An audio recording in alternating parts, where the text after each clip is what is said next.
ہمارے قائد ہمارے قائد ہمارے قائد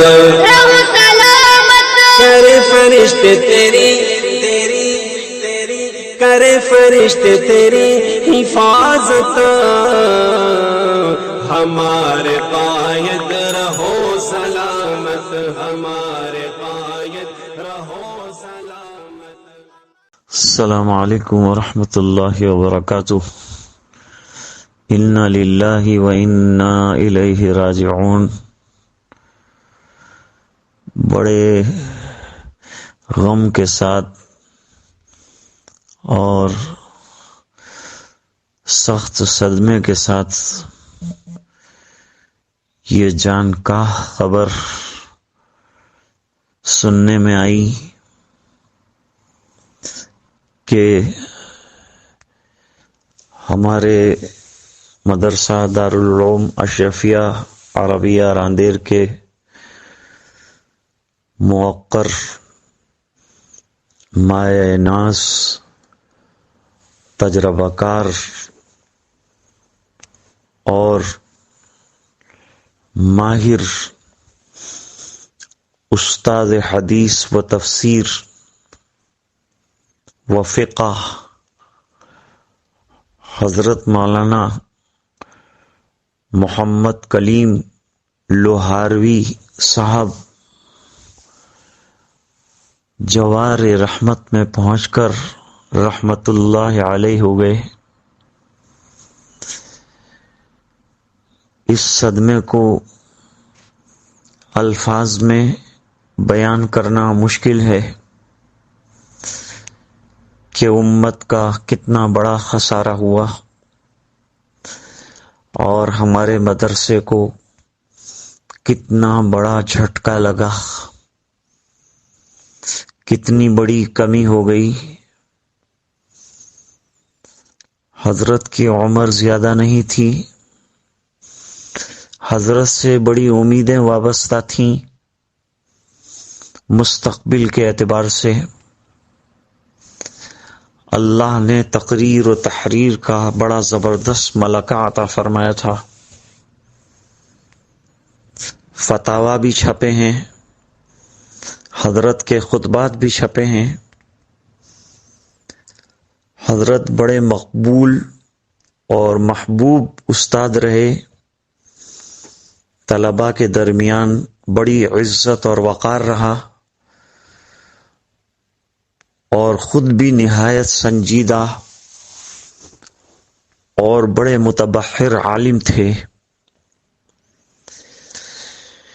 میرے والد صاحب حضرت مولانا محمد رضا اجمیری نور اللہ مرقدہ کے خاص شاگردوں میں سے رہے۔ ان کے یہاں حدیث کی کتابوں کی عبارتیں پڑھی۔ والد صاحب ان کو قریب رکھتے تھے، بہت محنت سے ان کو پڑھایا، ڈابیل بھی بھیجا، افتاء بھی کروایا۔ میرے بھی شاگرد رہے، کئی کتابیں مجھ سے انہوں نے پڑھی۔ پڑھنے کے زمانے میں بھی بڑے سنجیدہ، باوقار اور محنتی رہے، اور پڑھانے کے زمانے میں بھی ایک انوکھا اور نرالا انداز رہا۔ اللہ تعالیٰ نے گناگون صفات، کمالات اور خوبیوں سے نوازا تھا۔ ہمارے سابق محتمم حضرت مولانا محمد یعقوب اشرف صاحب رحمت اللہ علیہ سے بہت قریب رہے، موقع بموقع مشورے بھی دیتے رہے اور حضرت کے معتمد بھی رہے۔ مدرسہ ان پر ناز کرتا تھا۔ اللہ نے بڑی خوبیوں سے اور اخلاق عالیہ سے نوازا تھا۔ حضرت مفتی احمد صاحب خانپوری دامت برکاتہم العالیہ کے مجاز تھے، اور حضرت کی عدم موجودگی میں رمضان المبارک میں خانقاہی نظام چلاتے تھے اور تقریر بھی فرماتے تھے. عام تقریریں بھی بڑی اچھی رہتی تھی ان کی، علمی آدمی تھے اس لیے علمی تقریریں بھی فرماتے تھے. احقر کے پاس درسگاہ میں گاہے بگاہے تشریف لاتے تھے. میں ان کو مختلف چٹکلے سنا کر ہنساتا تھا، وہ مسکراتے تھے. میرے والد صاحب کی بات نکلنے پر رو پڑتے تھے. علالت کے آخری زمانے میں گریہ طاری رہتا تھا. خود فرماتے تھے کہ رقت طاری ہو جاتی ہے. حضرت والد صاحب رحمت اللہ علیہ کی بات پر اور ان کی یاد پر قبرستان جانے کا معمول رہا. میرے والد صاحب کے مزار پر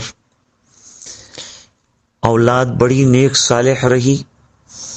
ایک صاحبزادے نے مجھ سے بخاری پڑھی ہے اور دوسرے صاحبدار عزیز الرحمن، غالباً ان کا نام بھی میرے والد صاحب رحمت اللہ علیہ نے رکھا تھا، اور انہی کے اصرار پر دارالعلوم اشرفیہ میں حضرت مفتی محمد کلیم صاحب کا قیام رہا. رات دن والد صاحب کے پاس آنا جانا رہا. اللہ تعالیٰ نے ان کو بڑی صفات سے نوازا تھا. ہزاروں سال نرگس اپنی بے نوری پہ روتی ہے، بڑی مشکل سے ہوتا ہے چمن میں دیدہ ور پیدا. ان کی اولاد بھی ماشاء اللہ بہت نیک صالح، دیندار اور اچھا علم رکھنے والی. حضرت نے بہترین تربیت فرمائی، جیسے طلباء کی تربیت فرماتے تھے. اور اس وقت صورتحال یہ ہے کہ گھر والوں پر ایک بڑا حادثہ آ پڑا. میں سبھی ان کی اولاد اور بچوں کو تلقین کرتا ہوں کہ اللہ آپ کو صبر جمیل عطا فرمائے. اس موقع پر ہمت رکھیں. والد صاحب اور والدہ بھی حیات ہیں، میں ہمیشہ ان کی خیریت پوچھتا رہتا تھا حضرت سے، وہ بھی موجود ہوں گے. اللہ ان کو بھی صبر جمیل عطا. یہ لوگوں کون مقتل سے سراپا خندزن آیا، جو اس انداز سے باندھے ہوئے سر سے کفن آیا. اڑا دو خاک دشمن پر کہ ظالم جان من آیا، بٹا دو داغ باطل پر کہ اب باطل شکن آیا.